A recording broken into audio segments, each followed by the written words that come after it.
Hello दोस्तों, आप सभी का स्वागत है मेरे यूट्यूब चैनल में।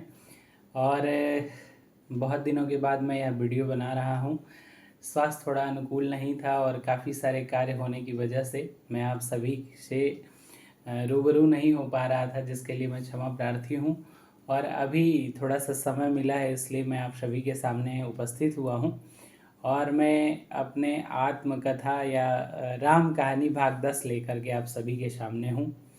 जो एक ही विचार हर समय मन में चल रहा है कि आखिर किस चीज़ के पाने के लिए मैं किन किन चीज़ों को छोड़ रहा हूँ। एक वो समय था जब हम सपने देखा करते थे कि कितनी हसीन होगी वो नौकरी जिसके बारे में हर पल हर वक्त चिंतन हुआ करता था। और आज वह चिंता है कि जिसे पा करके मैं अपने सबको धीरे धीरे, मतलब ऐसा मन में विचार आ रहा है कि सब धीरे धीरे दूर होते चले जा रहे हैं। समझ में ही नहीं आ रहा है। और आप सभी का स्नेह, सहयोग और प्यार जिस प्रकार से मिल रहा है, उसके लिए मैं आप सभी का हृदय से आभारी हूँ।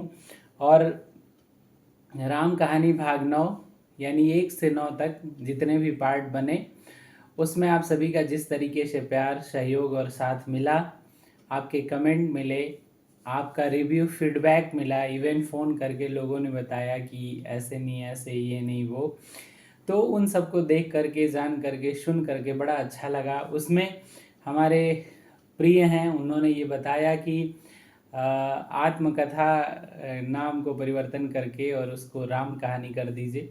तो अब मैंने राम कहानी बन कर दिया है। और ये अपनी भावनाओं के भी व्यक्ति है, ये मेरा स्वयं का विचार है जो मैं आप सभी के सामने उपस्थित कर रहा हूँ। या आप सभी सुने या ना सुने, ये खुद के लिए मैं कर रहा हूँ। जो मन करता है, जो अंदर से भाव होते हैं, उसके लिए। उसके पीछे का कारण ये है कि जब आप किसी ऊंचाइयों पर जाते हैं तो पीछे की चीज़ें धीरे धीरे धीरे धीरे छूटती चली जाती हैं। तो वो पीछे की चीज़ें भूले नहीं, वो हमेशा स्मरण में रहे, इन सभी का ध्यान रहे। इसलिए मैं ये वीडियो बना रहा हूँ। न किसी को दिखाने के लिए, न किसी को सुनाने के लिए, न ये प्रदर्शन करने के लिए मैं बहुत बड़ा विद्वान हूँ, मैं योग्य हूँ, ये वो कुछ भी ऐसे विचार नहीं हैं। ऐसे कुछ भी मेरे विचार नहीं हैं। सिर्फ और सिर्फ एक चीज़ है, आत्मसंतुष्टि। और मैं उसी के लिए जीता हूँ। जो मेरा मन होता है मैं उसी को करना चाहता हूँ। कई बार ऐसी परिस्थितियाँ उपस्थित होती हैं कि आप चाह के भी जिन चीज़ों को चाहते हैं उसे कर नहीं पाते, कह नहीं पाते किसी से। लेकिन ये एक माध्यम जो मुझे मिला, इससे मैंने अपने जो बीते हुए बहुत सारी चीज़ें हैं उसके बारे में बताया है। लेकिन एक छोटे से वीडियो के माध्यम से बहुत सारी चीज़ें नहीं कही जा सकती, उसे केवल महसूस किया जा सकता है। तो इस प्रकार के विचार को बहुत सारे लोगों ने कहा कि आपका लोग आलोचना कर रहे हैं, उपहास कर रहे हैं। तो बड़ी खुशी हुई कि उपहास आखिर कर कौन रहा है। अगर वो मेरी बात सुन रहा है तब तो मेरा मजाक भी उड़ा रहा है, मेरा आलोचना भी कर रहा है। और समाज में, आप जिस भी समाज में रहते हैं, जिस भी परिवेश में रहते हैं, उसमें दो तरह के लोग होते हैं। एक जो आपका सहयोग करते हैं और एक जो आपकी आलोचना करते हैं। और अगर ये दोनों लोग ना रहें, केवल सहयोग वाले या कोई एक आलोचना वाले रहें, तो आप अपने कार्यों में आगे बढ़ ही नहीं पाएंगे। एक वो दोहा है कि निंदक नियरे राखिए, आंगन कुटी छवाए, और बिन पानी साबुन बिना निर्मल करे सुहाए। तो हम तो धन्य हैं, उनको सादर प्रणाम और वंदन करते हैं कि ऐसे भी लोग हैं। हमने हर समय हर संभव यह प्रयास किया है कि हमारे द्वारा किसी का हित न हो। फिर भी अगर ऐसे विचार या जिनके विचार हमसे नहीं मिलते या किसी भी प्रकार से अगर हमसे द्वेष रखते हैं, उन सभी को प्रणाम है। क्योंकि इस धरा पर जीवन जो भी शेष है, मैं हर संभव प्रयास करता हूं कि हर कोई प्रसन्न रहे। अपने से जितना हो सके एफर्ट लगा के मैं करता हूं। सही तो सही है, गलत तो गलत है। तो मैं कभी भी गलत का साथ नहीं देता, यथासंभव ये प्रयास करता हूं और सही को सही मानता हूं। उसके लिए चाहे वो कोई भी सामने हो, मैं उसे स्पष्ट रूप से वह जवाब दे देता हूं। ये मेरी कमियां हैं। तो जो मैंने लोगों के द्वारा सुना ये कि आलोचनाएं हो रही हैं, तो मैं बहुत प्रसन्न हुआ, क्योंकि जो लोग सुनेंगे आपको वही आपकी आलोचना करेंगे। आपके विचारों को जो सुनेंगे, यथार्थता पूरे न माने लेकिन कुछ भी % अगर मान रहे हैं, हमको सुन रहे हैं, तो ये बहुत बड़ी उनकी कृपा है। मैं उनका आभारी हूँ हृदय से। और मैं उन सभी को बारंबार प्रणाम करता हूँ कि अगर मेरे द्वारा कोई भी त्रुटि हुई हो किसी भी प्रकार से, तो माफ़ करें मुझे, क्योंकि मैं तो एक बालक हूँ। अगर बालक 1000 गलतियां करता है तो उसके माता पिता 1000 बार माफ़ कर देते हैं। तो आप बड़े हैं, योग्य हैं, हर चीज़ों में बड़े हैं। अगर किसी भी प्रकार से मुझ में कोई कमियां, कोई गलतियां दिखती हैं, तो आप सभी का ये अधिकार है कि मुझे कह के, मुझे मार के, मुझे डांट के, जिस भी प्रकार से मैं सुनूं, आप बता सकते हैं, उसके लिए स्वतंत्र हैं।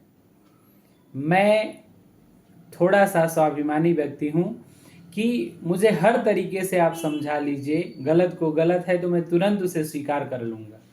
मेरे अंदर वो क्षमता है कि मैं अपनी गलतियों को भी तुरंत मान लेता हूँ, लेकिन जो गलत नहीं है, अगर उसके लिए मुझे गुनहगार बनाया जाता है तो वो स्वीकार नहीं हो पाता।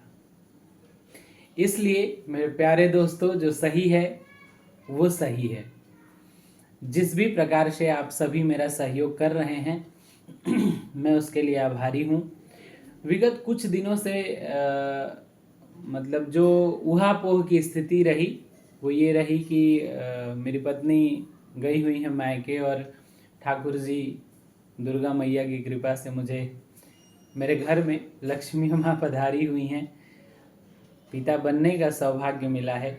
आप सभी का हृदय से धन्यवाद करता हूँ जिन्होंने बधाइयाँ दी, जिस भी प्रकार से आशीर्वाद दिया, तो मैं आप सभी का आभारी हूँ।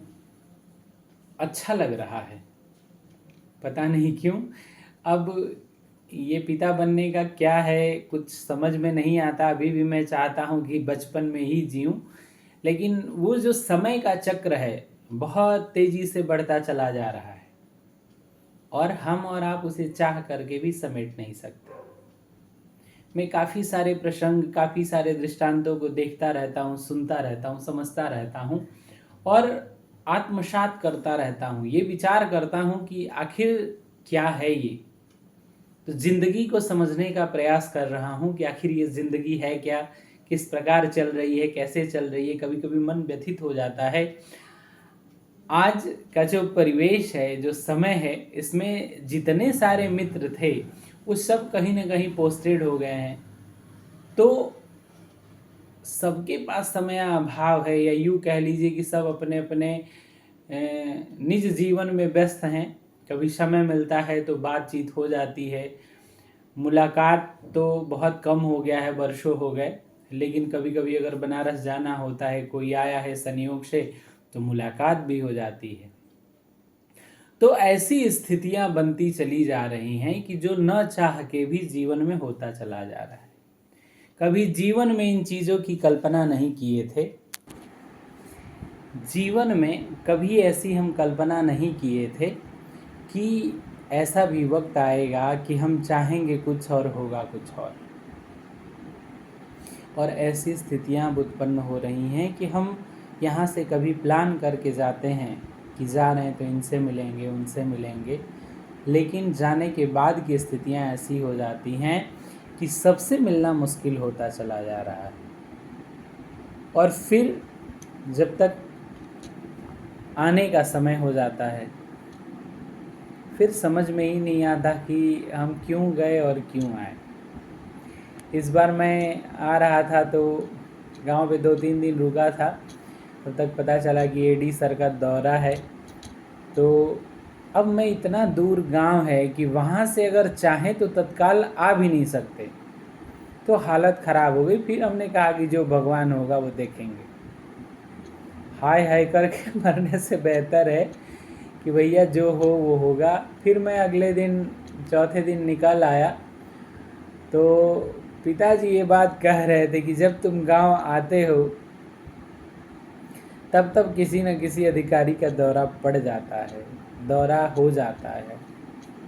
ये बातें मुझे बड़ा लगा था, बातें लगी थी बड़ा, कि हम कैसे बताएं कि मेरा भी मन होता है उस गांव में रहने का, मेरा भी मन होता है उन सुखों को भोगने का, मेरा भी मन होता है जो गांव की वो सुगंधित हवा है उसे पूरे रोम रोम में बैठाने का। जब कभी भी हम बाहर से जाते हैं ना और चट्टी पर उतरते हैं तो उतरते ही एक ऐसी हवा जो पूरे शरीर को तरबतर कर देती है, एक ऐसा सुख, एक ऐसा आनंद जो इन शहरों में कभी नहीं मिला। इसीलिए हम पढ़े थे कि जननी जन्मभूमिश्च स्वर्गादपि गरीयसी, स्वर्ग से भी बढ़कर है वह जन्मभूमि जहाँ मेरा बचपन बीता है। जवानी ये सोचने में बीत गई, इतना सारा प्रेशर था, इतना सारा प्रेशर कि मैं बता ही नहीं सकता। अनेकों संघर्ष, उसमें सबसे बड़ा टारगेट था पैसा कमाना, खुद को मेंटेन करके रखना, सारे रिश्तों को संभाल के रखना, जो भी चीज़ें आए उसे बनाना, देखना, तो उसी में बीत गया। बड़ा याद आता है। मैं एक वीडियो में बोला था ना कि कभी कभी दूसरों की माँओं को या परिवार को देख के सोचता था कि काश मेरा भी परिवार मेरे साथ होता। तो आज मैं उस ज़िंदगी को जीना चाहता हूँ, अपने परिवार के साथ रहना चाहता हूँ। मैंने कहीं पढ़ा था नौकरी के बारे में कि कितनी हसीन होगी वो जिसके सपने तुम दिन रात देखते हो, उसे पाने के लिए न जाने कितने दर बदर भटकते हो। अपने सपने को साकार करने के लिए दिन रात की मेहनत, अनवरत अखंड, एक टाइम खाए, कभी बिना खाए, कभी कुछ थोड़ा बहुत खाकर, कभी जेब में पैसे न होकर, कभी किसी अन्य समस्याओं को सामना करके, और इन सब से आगे बढ़ा। तो नौकरी पीएचडी के दौरान मिली तो पता चला कि नौकरी नहीं है, क्योंकि वो बनारस में थी। ये लगता ही नहीं था कि मैं नौकरी कर रहा हूँ। मज़ा आता था, सबसे मिल लेते थे, जब भी छुट्टियाँ होती थी उसके अकॉर्डिंग चल लेते थे। तो बनारस बाबा का वो आशीर्वाद था जो उतने समय तक रहने का सौभाग्य मिला। अब तो चाह करके भी उस बनारस में जाने पर कदम रखते ही ऐसा लगता था कि हर वो समस्याओं का समाधान हो गया, लेकिन आज वही बनारस अनजान सा लगता है। न जाने क्यों परदेशी हो गया हूँ अपने ही शहर में। देखने वाले भी अलग अलग तरीके से देखते हैं, तमाम तरह के कमेंट करते हैं कि मेरे पास नहीं आया, मेरे से नहीं मिला। कैसे बताएं उतने हाले दिल बेबसी का कि चाह के भी मिल नहीं पा रहा हूँ। मेरा मन होता है, मेरी इच्छा होती है कि हम अपने से बड़ों के पास जाएं, उनके साथ कुछ वक्त बिताएं। लोगों के माँ बाप एक होते हैं, हम माँ बाप के स्वरूप में अनगिनत लोगों को देखते हैं, गुरु के स्वरूप में सभी को मानते हैं। सबसे सीखने का सौभाग्य मिलता है, सबसे सीखना चाहता हूँ, सबसे जानना चाहता हूँ, और उन चीज़ों को सीखने और जानने के लिए उनके पास बैठना चाहता हूँ। तो जब पिताजी ने ये बात कहा कि बेटा जब जब तुम गांव आते हो और तब तब तुम्हारे अधिकारियों के दौरे होते रहते हैं, मैं उनको कुछ कह नहीं पाया, क्योंकि मेरा हृदय एकदम शिथिल था। जाने का 1 भी % यहाँ आने का मन नहीं था, लेकिन फिर भी मुझे यहाँ आना पड़ा। घर जाते ही भैया के बच्चे हैं, उनमें अलग मन लगता है, वो अलग तरीके से चाचा ये चाचा वो बहुत सारा समय एक्सपेंड करना चाहता हूँ, क्योंकि पढ़ाई के समय में मैं कर ही नहीं पाया। कभी कुछ खाने की इच्छा हुई तो बिना खाए रह गया। तो ये सब घर जाने पर बहुत सारा सुख मिलता है, आनंद मिलता है, और उससे भी ज़्यादा आनंद है वहाँ के लोग, उस गांव के एक एक लोग जो हैं वो कहीं ना कहीं से संबंध है अपना, तब तो वहाँ हैं वो, या हम उनसे जुड़े हैं। बड़ा स्नेह, बड़ा प्यार करते हैं। मैं पापा के जितने सारे दोस्त हैं लोग, उनसे ज़रूर जाके मिलता हूँ, क्योंकि पता नहीं क्यों ऐसा लगता है कि क्या पता ये आखिरी मुलाकात, क्योंकि हम जानते नहीं हैं कि हमारा आयु कब पूर्ण होगा। कोई नहीं जानता है कि जिससे हम मिल रहे हैं उससे दोबारा मिलना हो पाएगा कि नहीं। ऐसे अनेकों दृष्टांत, अनेकों प्रसंग हैं कि जिनसे मिल के आए और कुछ ही दिनों बाद वो मतलब दिवंगत हो गए, या कुछ ऐसी घटनाएं घट गई। तो इन सब से पता नहीं क्यों दिल सहमा रहता है। कुछ दिनों से ये मन में चल रहा है कि क्या ऐसा चीज़ हमने पा लिया जिससे बहुत कुछ छोड़ना पड़ रहा है। धन की ज़रूरत तो है जीवन जीने के लिए, लेकिन एक धन के चक्कर में वो सारी चीज़ें छूटती चली जा रही हैं, कितना सही है? ये प्रश्न मेरे अंदर ही अंदर मन को खाते चला जा रहा है। मैं इससे हर रोज़ लड़ता हूँ, हर रोज़ बाहर निकलने का प्रयास करता हूँ। धन्य है वो जो घर के पास में नौकरी करते हैं या धनार्जन करते हैं, अपने परिवार में समय बिताते हैं। इस समय मैं अकेले हूँ, माँ भी गांव चली गई हैं। वो रहती थी तो थोड़ा सा समय व्यतीत हो जाता था, लेकिन अब तो न कोई बोलने वाला है, न कोई बात करने वाला है। हम किससे बात करें, और फ़ोन पे कितना बात करें? कोई कितना मोबाइल देखेगा, कोई टीवी में क्या देख लेगा। तो आज ये समझ में आ रहा है कि अकेले का जीवन कितना कठिन है,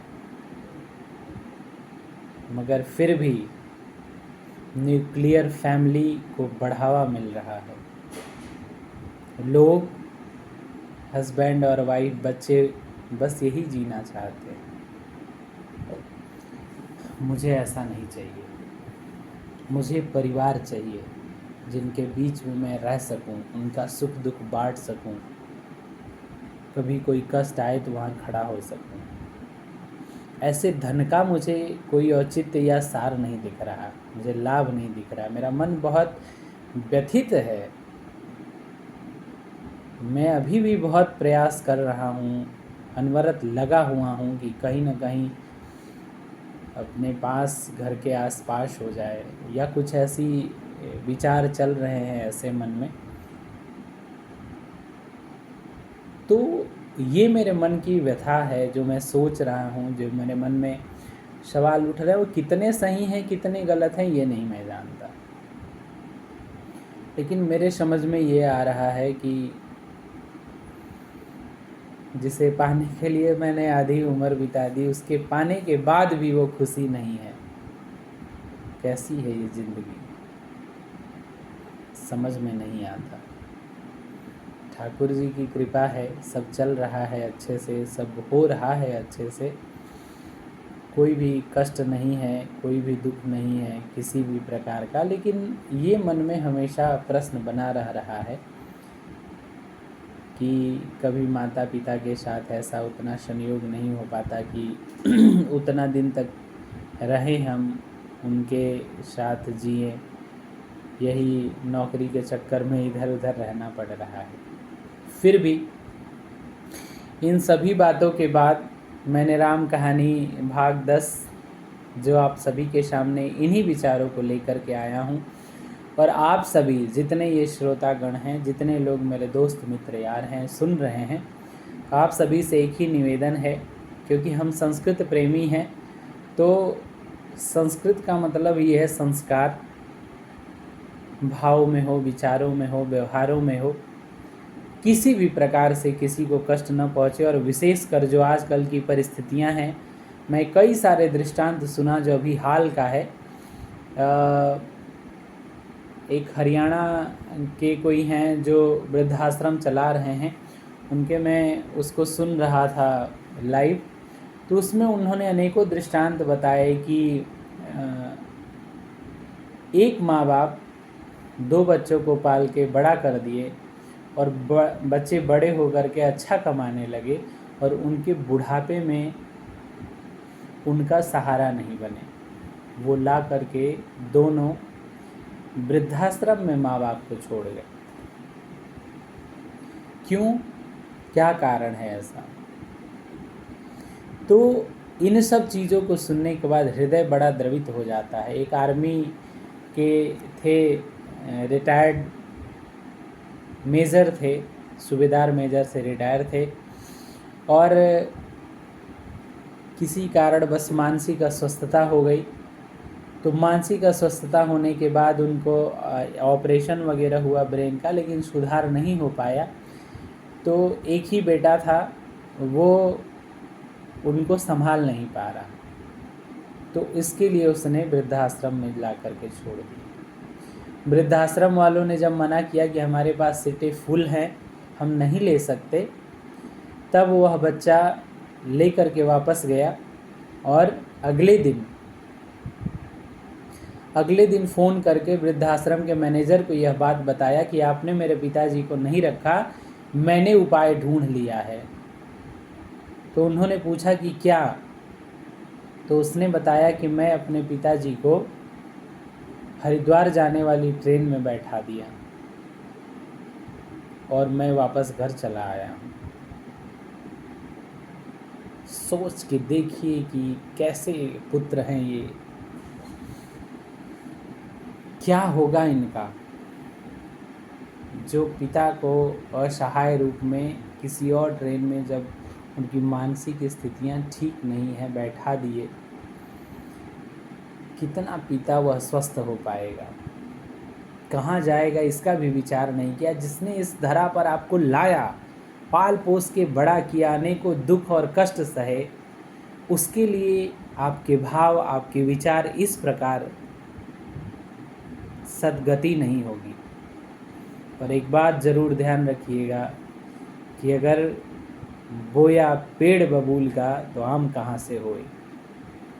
तो अगर अपने बड़ों का स्वागत, सम्मान, सेवा नहीं कर रहे हैं तो अपनी संतानों से भी उम्मीद नहीं करिएगा, क्योंकि आपने अपने पिता को 60 साल में छोड़ा है वृद्धाश्रम में, आपका पुत्र आपको 40 साल में ही पहुंचाए। तो किसी भी भ्रम में ना रहिए। बातें बहुत सारी हैं, बहुत कुछ कहूँगा, बहुत सारी बातों को बताऊँगा भी, इसलिए वीडियो बड़ी ना हो जाए। तो आज के लिए अपनी वाणी को यही विराम देता हूँ और फिर मिलूँगा आप सभी के साथ एक नया विषय लेकर के अपनी राम कहानी भाग 11 में। तब तक के लिए नमस्कार।